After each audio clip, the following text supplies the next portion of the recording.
Assalamualaikum warahmatullahi wabarakatuh.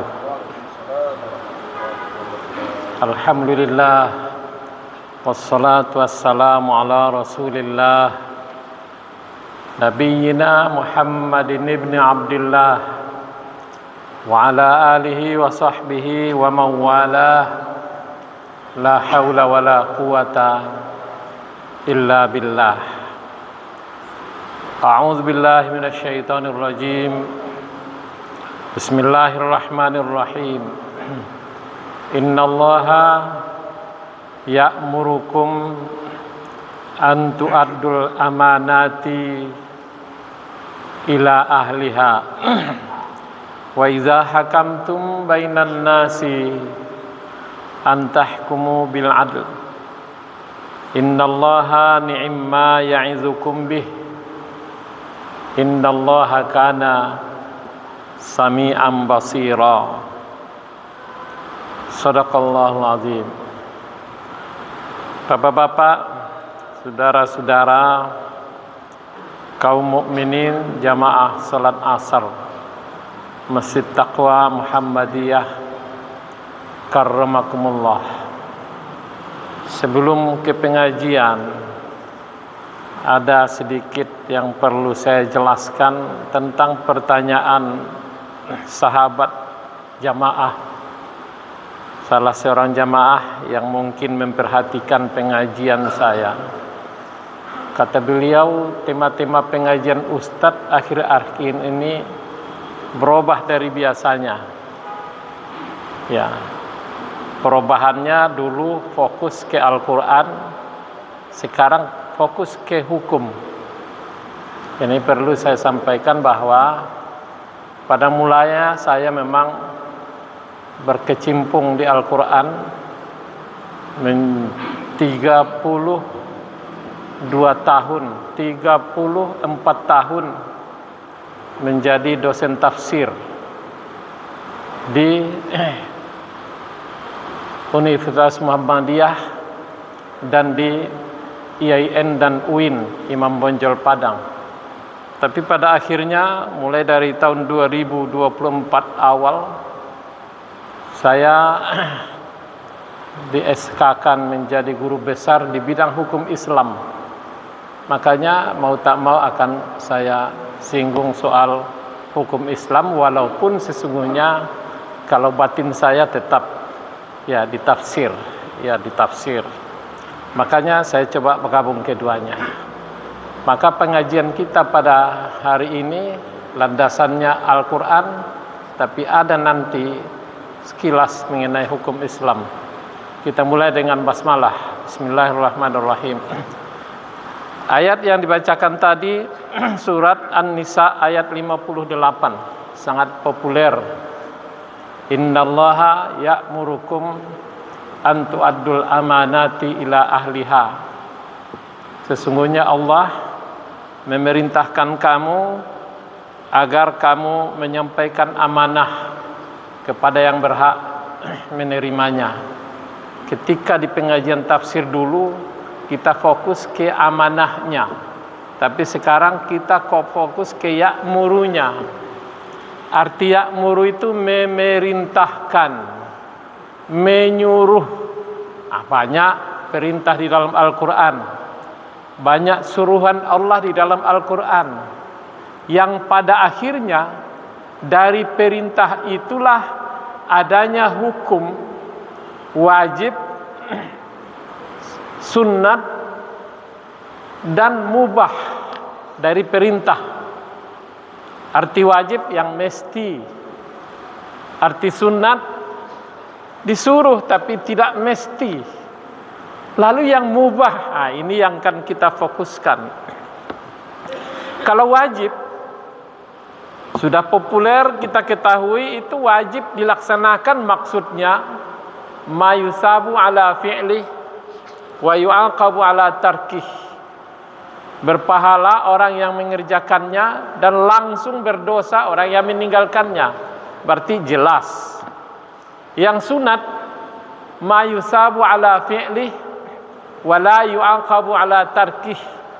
berpahala orang yang mengerjakannya, dan tidak berdosa orang yang meninggalkannya. Itu juga jelas. Lalu yang ketiga, mubah. Mubah ini bahasa Indonesianya boleh. Boleh. Ya. Tapi bahasa lamanya, mubah ini adalah artinya harus. Kalau ada yang seumur dengan saya mengaji di TPA, di MDA dahulu, saya plus 65 tahun plus. Lantas ada yang seumur saya, waktu yakin dulu kalau di sekolah-sekolah agama, arti mubah ini adalah harus. Nah, arti mubah ini harus. Mulainya berubah ini semenjak ada pengarang buku bahasa Indonesia, Kamus Bahasa Indonesia.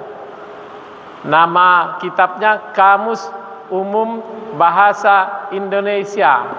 Orang menyingkatnya dengan KUBI, Kamus Umum Bahasa Indonesia, karangan WJS Purwadarminta. Pertama kali diterbitkan tahun 1976. Di situ disebutkannya arti harus, arti mubah itu, ya, arti mubah itu boleh, sementara harus arti dari wajib. Ya, boleh atau mubah artinya boleh. Arti boleh ini dalam definisinya, ma la yusabu ala fi'lihi wa la yu'aqabu ala tarkihi. Tidak berpahala orang yang mengerjakannya, tidak berdosa orang yang meninggalkannya. Itulah yang mubah. Itu yang boleh. Lalu sepertinya sekarang kedengarannya ringan saja, tidak terkait dengan pahala, tidak terkait dengan dosa. Iya, dalam definisi, tapi sesungguhnya jamaah semua, karena hukum ini ditujukan kepada orang yang mukallaf. Orang yang mukallaf ini orang yang sudah baligh dan berakal, cerdas. Maka dari situlah kita ambil tema pengajian kita yang beberapa menit ini, sulitnya melaksanakan yang mubah. Sulit. Harus ada pertimbangan di situ. Harus ada pertimbangannya. Apa pertimbangannya? Ma la yusabu ala tariki, ma la yusabu tarikuhu wa la yu'aqabu fa'iluhu fa illam ma lam takun lahu qimatun ijabiyah aw silbiyah. Ini yang di ujung ini yang perlu. Tidak berpahala pelakunya, tidak berdosa orang yang meninggalkannya, selama tidak terkait dengannya hal-hal yang positif dan hal-hal yang negatif. Kalau sudah terkait berarti harus kita pertimbangkan. Dalam contoh, ada kaedah yang mengatakan kata-kata mubah itu al-aslu fil muamalat al-ibahah. Pada dasarnya muamalat. Contoh muamalat ini yang paling dekat itu al-buyu', jual beli, kerja dengan orang lain. Itu pada dasarnya al-ibahah. Malam takun yatadullu, malam yakun dalilun alat tahrim. Selama enggak ada dalil yang menunjukkan keharamannya, jadi berarti yang mubah bisa berubah kepada yang haram. Contoh jual beli yang kita maksudkan tadi boleh, bebas. Tapi bagaimana kita tidak melakukan yang haram dalam jual beli itu? Umpamanya yang disorot dalam surat Al-Mutaffifin, wailul lil mutaffifin allazina idza qalu 'alan nasi yastawfun wa idza kaluhum aw wazanuhum yukhsirun. Celakalah pelaku mutaffif. Siapa itu mutaffif? Kalau dia menimbang ya untuk dirinya diminta dilebihkan, Tapi kalau untuk orang lain dikuranginya. Jadi mengurangi timbangan, takaran, ukuran itu adalah mutaffif. Ketika itu dilakukan berarti berdosa. Maka kalau ada pikiran-pikiran itu dalam mengerjakan jual beli, berarti jual beli itu adalah haram. Nah, itu yang kita sebut. Padahal banyak mubah. Atau umpama makan. Banyak Al-Quran menyuruh kita makan. Kulu washrabu, kulu mir rizqillah, ya, dan lain-lain sebagainya, berbagai redaksi. Ada redaksi fi'il madhi, ada redaksi fi'il mudhari, ada redaksi fi'il amar, ada redaksi isim fa'il, dan lain-lain sebagainya.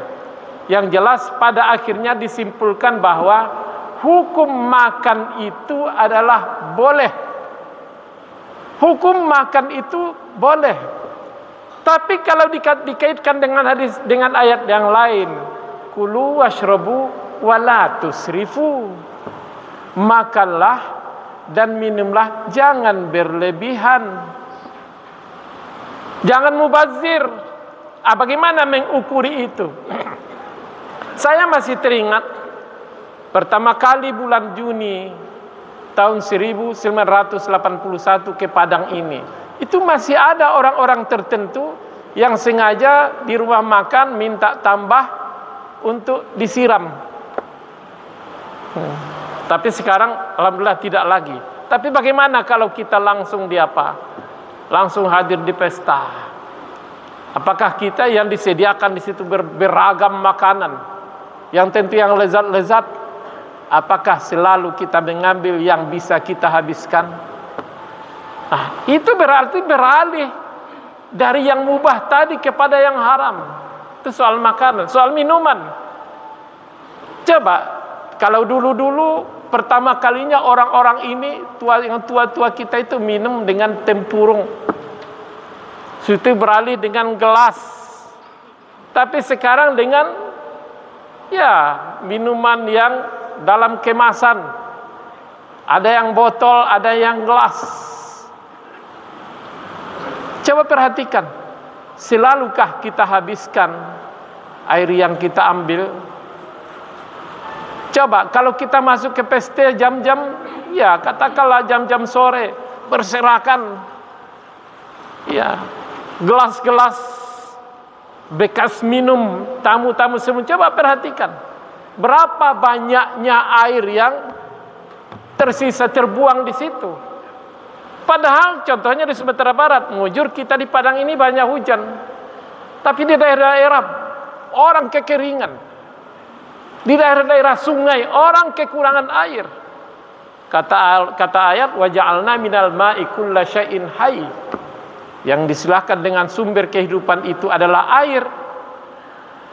Berarti termasuk air itu, artinya hendaknya jangan kita turut serta membuang-buang air itu. Kalau nggak habis ambil, kita bawa, pokoknya tidak dibuang. Ini pada mulanya mengerjakan yang mubah, tapi pada akhirnya bisa berubah yang mubah itu menjadi wajib, yang mubah itu bisa berubah menjadi terlarang. Termasuk apa pengaruhnya? Ketika meninggalkan pengaruh yang negatif, dia akan haram. Oleh orang mukallaf akan bisa mempertimbangkan itu. Tapi kalau orang mukallaf, kalau non mukallaf tidak. Kalau hukum ini untuk orang mukallaf, berarti perbuatan-perbuatan boleh atau mubah itu harusnya dipertimbangkan kita sampai di mana pengaruh positif atau negatifnya, yang pada akhirnya disimpulkan bahwa mengamalkan perbuatan yang mubah itu harus dipertimbangkan dengan sebaik mungkin. Kita akhiri dengan hamdalah, alhamdulillah rabbil alamin, subhanakallah wa hamdaka, asyhadu an la ilaha illa anta, astaghfiruka wa atubu ilaik. Assalamualaikum warahmatullahi wabarakatuh.